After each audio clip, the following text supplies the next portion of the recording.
This is an examination of the hidden human condition. This is the Hidden Killers Podcast with Tony Bruschi.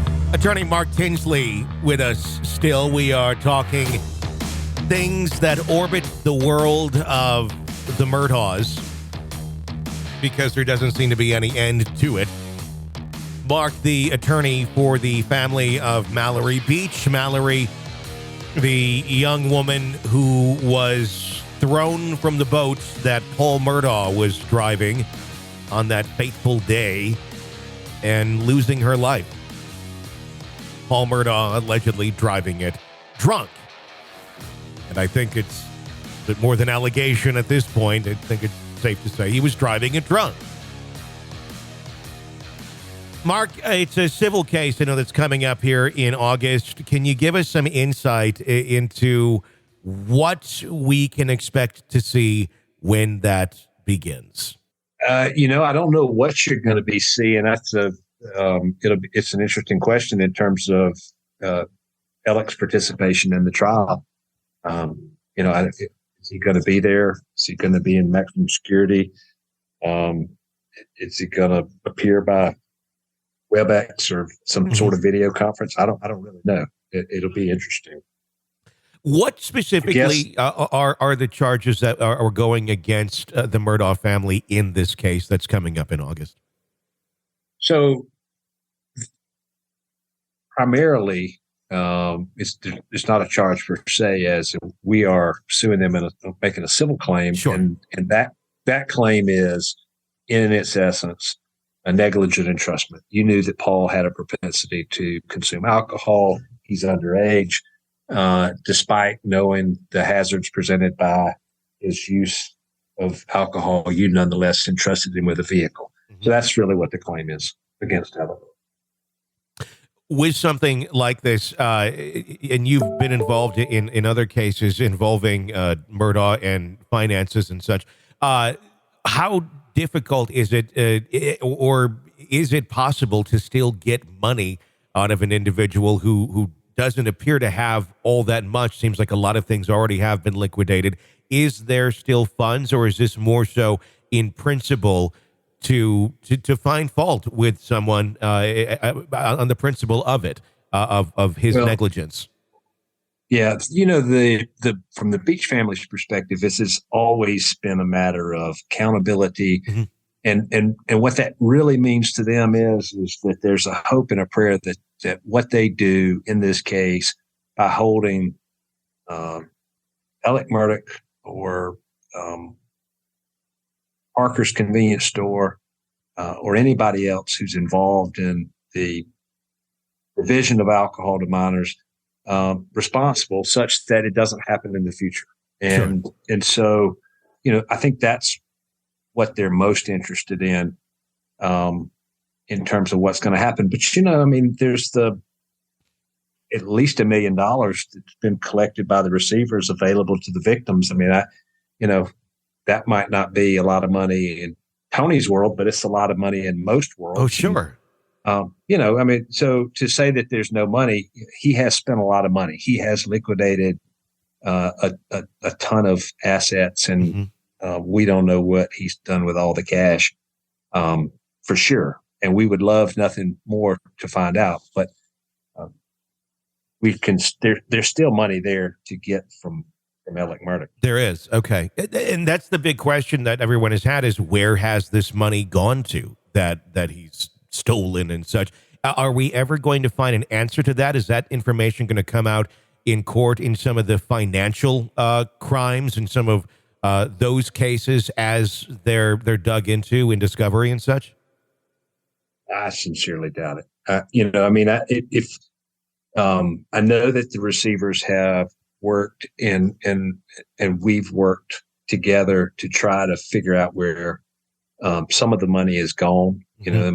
The Cousin Eddie checks that you see being cashed, they're being cashed, and it's my belief in it. And I don't think it's more than just a belief that, whether it was Eddie or somebody else cashing the check. You heard some testimony during the murder trial. I didn't see all of it, but of one of Alex's check cashers. So he's writing checks. Maybe there are all under $10,000 to avoid reporting requirements from the bank. Yeah. He writes you a check for $9,700, pays you $500. You bring him the difference back in cash, and so he's liquidating the money or the accounts just as soon as he puts the money into them, beginning in around the time of the boat crash, all the way to just before he's arrested. So was he doing that? I don't know what he did with it. Was he doing that in essentially anticipating that people are going to be going after him for money, and if this money is sitting in an account, it's going to be much easier to take versus it being literally physically in cash? It's such a frantic liquidation that it's hard to believe he doesn't know that something's coming, or he's going to, you would say, well, he's going to run. Well, if he was going to run, looks like he would have run rather than, but Alec is such a narcissist that I'm confident that he always thought until the very, very end that his plan was going to work. He was going to get over, he was going to get by. So, the answer is, I don't know what he did with it. Yeah. Or why he did what he did. I mean, we can only see what he did and speculate on the why, because he's not telling us. I had talked with an investigator a couple of weeks ago, and they had speculated, and just pure speculation, that maybe this money literally is buried around the grounds of Moselle or something of that nature. And it sounds, kind of outlandish. It almost sounds like something out of a movie, but so does most of what Alex Murdaugh has done.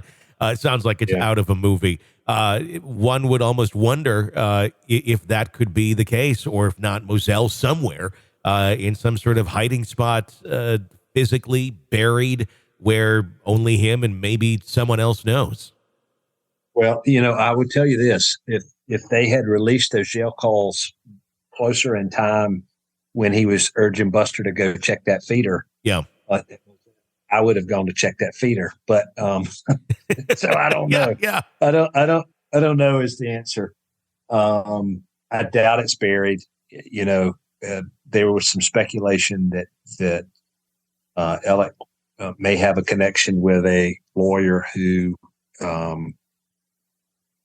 deals in what's called captive insurance. And it's an idea of that this person can make a sack of cash disappear in an offshore Cook Island account or something like that.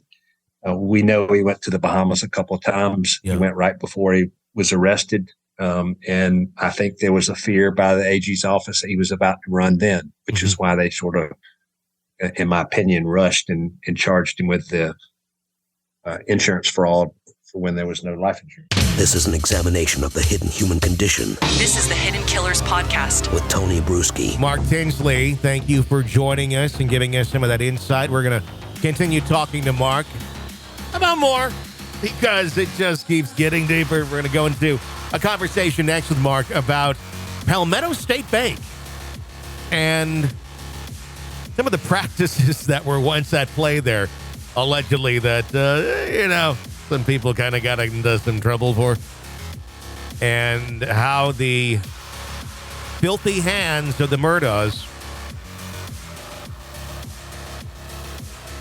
were deep in that, spinning that pot, looking for the goods, money that was not theirs. That's coming up. Press subscribe so you don't miss any of that wherever you download podcasts. My name's Tony Bruschi. Stay with us.